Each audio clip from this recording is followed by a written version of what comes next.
All right, I'm here with Juju. Yes, you're very happy now.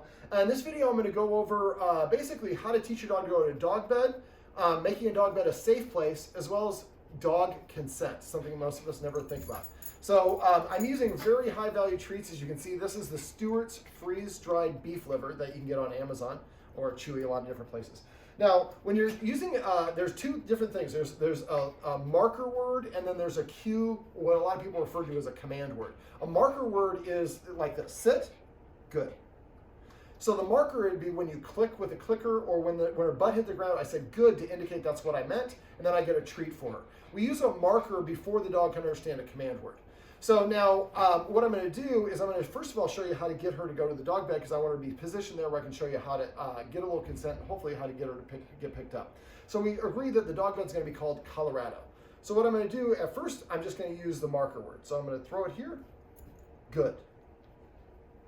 I'll wait for her to vacate it. Good. Now, if you notice, it's a dark gray bed, and I've elected to put this white blanket. Dogs' eyes are not very good for detail, and they're colorblind. So you want these treats pop on there. Oh, very good. Just say good. I'm directing and marking at the same time, and it gets a little confusing sometimes. All right, so what you want to do is just keep on repping. Good. So I say good as soon as she steps onto the dog bed. I wait for her to vacate it, then another one goes there. Good. The first stage of this is that's what I'm doing. I'm throwing these to lure or motivate her to go there. Good. The second stage is I'm going to do this. Probably should have used the other darker treat, huh? Yes. And the other dog, Ed, is not happy because he wants to participate, but we're just going to do this one dog at a time. That's okay. This is just for you guys. So I usually rep this with about 20 treats, and I haven't done enough. That's why she's not looking there, but let's see if I can switch it out with a darker one. So if I've done it for about 20 treats, the dog's kind of in a habit of looking there, and then I would say good. So the first way is I throw the treat to motivate the dog to go there. Then after I've done about 20, I leave one there, good, without the dog seeing it. When they recognize, I say good when they touch it. The third way is that I can do this, lure her onto it, sit, good, and then give her a treat. These are 3 ways to entice her to go there. The next stage is what you want to do is, let's say that she was over there and she walked over there. When she walks over there, now I throw a treat. So now when I come here, it rains treats. Now eventually when I can reliably predict, and I can predict because I'm throwing this, that's when you want to change it from a marker, oh, there we go, from a marker to a command word or a cue. So now I'm going to show you how to do that. So I'm going to say Colorado, then she goes onto the dog bed and she receives the treat. So that's the order that you want to use. The word, then followed by the action that you want, and then the reinforcer, in this case, a treat. All right, so you just want to keep on doing this until the dog is pretty comfortable and hanging out on the dog bed. Now, dog beds and dog kennels should be a safe place.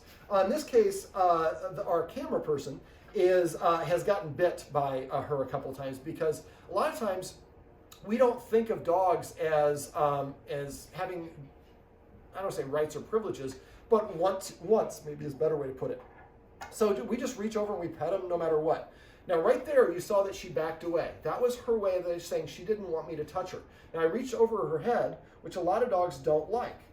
And so for dogs, really the best place to reach to pet them is this oval area right here, from the chin to the shoulders down to the chest.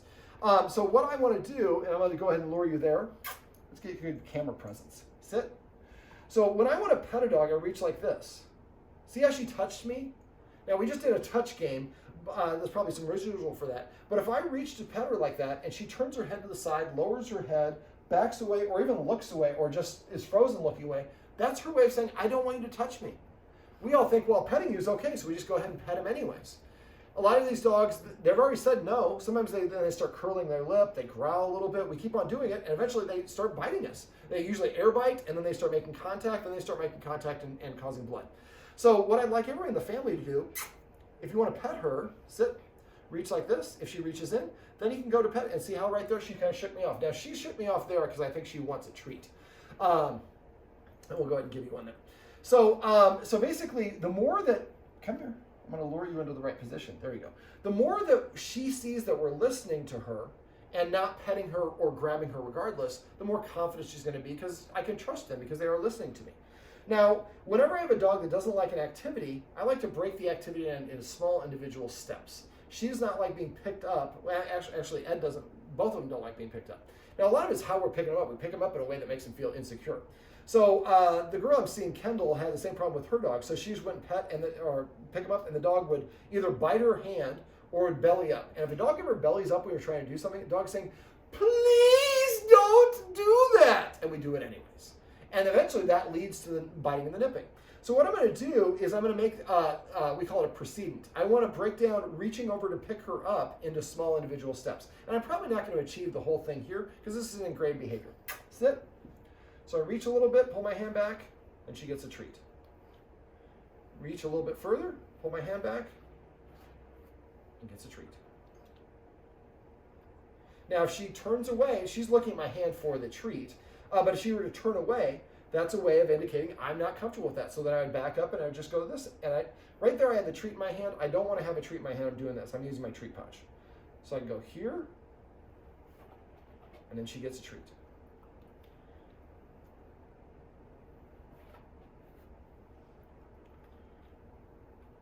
Touch, but I'm not picking her up. Don't be greedy. A lot of us, we go for more action than they're actually ready to do. This one I have to split in half. Touch. So we make the reach and the touch into a positive thing. And after a while, then I can reach even and touch, and I can linger here for a second. Then pull back. And you see she's not trying to pull away or move away.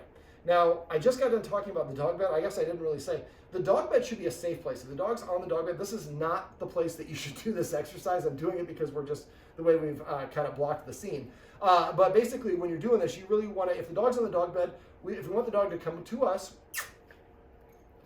let's say she's sitting, I would say, Juju, and call her off. So if she doesn't want to come off, and we try her once or twice, we let her stay there on the dog bed so she feels nice and comfortable. Now we're going to go back to what I did. So normally you wouldn't do this on the dog bed. We're doing it here just for the shot. So now I can reach a little bit more. I touch, pull back, and eventually I touch a little bit longer. Now she licked her lips there, which could also be an indication that she doesn't like what was going on. But it might take a whole bunch of practice sessions before she's comfortable just with you even touching the side of her. And then eventually you can linger a little bit longer. Oh, you gave me a little bit of a please there, huh? Sometimes lifting the paw can mean please. And eventually then I can lift her up a little bit. But I mean just a little bit. So little step by step. And anytime she starts moving away, she's saying you're moving too close. Reach down here. And right now, I'm guessing this is normally if a stranger who would come in, she would be biting the person by touching her where I am. Sit. And so you can elongate that to the point where she's comfortable. Now, another fact of the matter, this is a confrontational body posture for a human, or for dogs, front facing is confrontational.